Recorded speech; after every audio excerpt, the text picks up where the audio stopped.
সুপ্রিয় শিক্ষার্থীবৃন্দ, আসসালামু আলাইকুম। আশা করি ভালো আছো। আমরা আজ মজার কুইজ অনুষ্ঠানের সমাস প্রক্রিয়া শব্দ গঠন বিষয়ের 4.4 পর্ব নিয়ে হাজির হয়েছি। তো আমাদের হয়তোবা আরেকটি পর্ব যাবে। চলো আমরা দেরি করি না, আমরা মূল অনুষ্ঠানে প্রবেশ করি। তোমাদের জন্য প্রথম প্রশ্নটি হচ্ছে, নিচের কোনটি সমাসের উদাহরণ?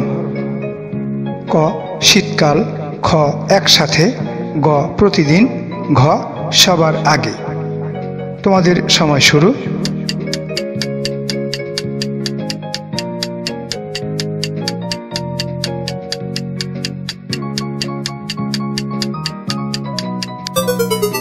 তোমাদের সময় শেষ। সঠিক উত্তরটি হচ্ছে গ প্রতিদিন। এবারে তোমাদের জন্য 2 নম্বর প্রশ্নটি হচ্ছে, আকাশ পাতাল শব্দটি কোন সমাস? ক দ্বিগু সমাস, খ তৎপুরুষ সমাস, গ বিকরণ সমাস, ঘ অসংলগ্ন সমাস। তোমাদের সময় শুরু।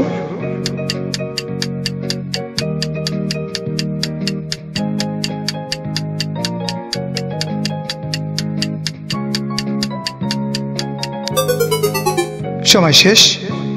এবারে সঠিক উত্তরটি হচ্ছে ক দ্বিগু সমাস।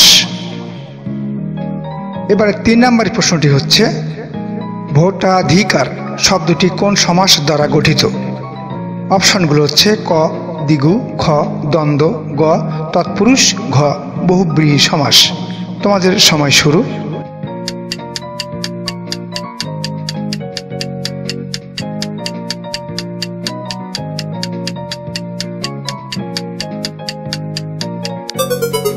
তোমাদের সময় শেষ। সঠিক উত্তরটি হচ্ছে গ তৎপুরুষ সমাস। এবারে তোমাদের জন্য 4 নম্বর প্রশ্নটি হচ্ছে, উপমান কর্মধারয় সমাস কাকে বলে? ক অদৃশ্যমান বস্তুর সাথে দৃশ্যমান বস্তুর মিল থাকলে, খ দৃশ্যমান বস্তুর সাথে অদৃশ্যমান বস্তুর মিল থাকলে, গ সাধারণ গুণের উল্লেখ থাকলে, ঘ দুটি বিশেষ পদের একটিকে বোঝায়। তোমাদের সময় শুরু।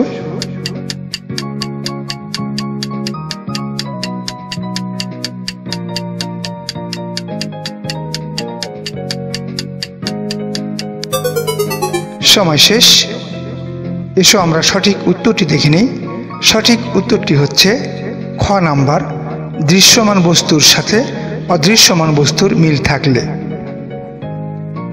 5 নম্বর প্রশ্নটি হচ্ছে, ছাগ দুগ্ধ এই সমস্ত পদটি সঠিক ব্যাস বাক্য কোনটি? ক ছাগের দুগ্ধ, খ ছাগ ও দুগ্ধ, গ ছাগি হতে দুগ্ধ, ঘ ছাগির দুগ্ধ। তোমাদের সময় শুরু।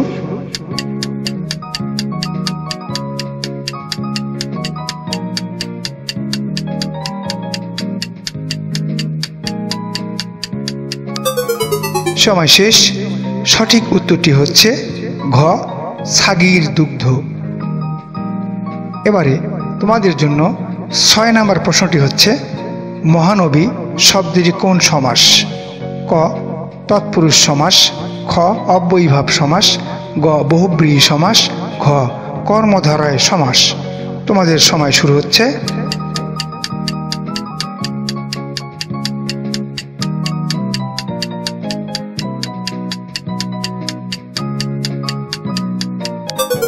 সময় শেষ।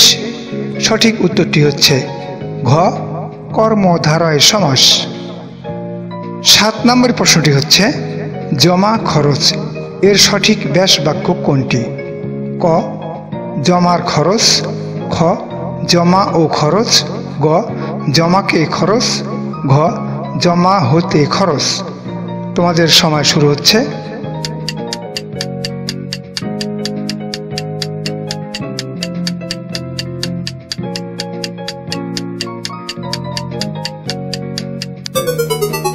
তোমাদের সময় শেষ।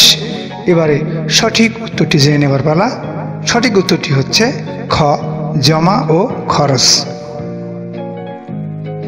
তোমাদের জন্য এবার 8 নম্বর প্রশ্নটি হচ্ছে, পদ্ম নাভিতে যার পদ্মনাভ এটি কোন সমাস?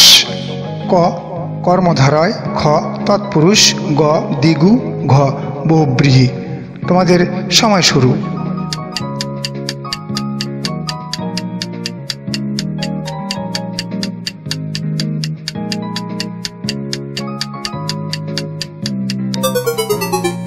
তোমাদের সময় শেষ। সঠিক উত্তরটি হচ্ছে ঘ বহুব্রীহি সমাস। তোমাদের জন্য 9 নম্বরের প্রশ্নটি হচ্ছে কোন সমাসে সমাহার ব্যাস বাক্য থাকে?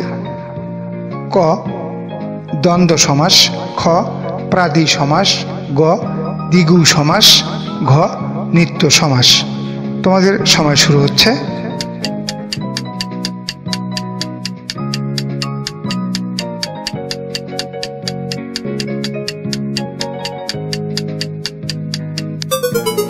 তোমাদের সময় শেষ। সঠিক উত্তরটি হচ্ছে গ দ্বিগু সমাস। এবারে তোমাদের জন্য সর্বশেষ প্রশ্ন অর্থাৎ 10 নম্বর প্রশ্নটি হচ্ছে কৃদন্ত পদের সাথে উপপদের যে সমাস হয় তার নাম কি? ক উপপদ তৎপুরুষ, খ অলুক তৎপুরুষ, গ নিত্য তৎপুরুষ, ঘ নয় তৎপুরুষ। তোমাদের সময় শুরু হচ্ছে।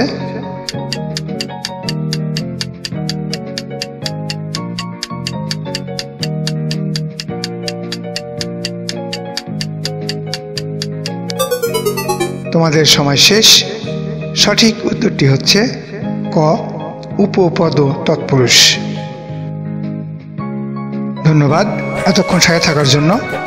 তবে বরাবরই আমি যে কথাটা বলি, নৈর্ব্যক্তিক প্রশ্নের উল্লিখিত প্রশ্নগুলো যে কোনো পরীক্ষার জন্য খুবই উপযোগী, তাই সময় থাকলে অবশ্যই এগুলো দেখে নেবে।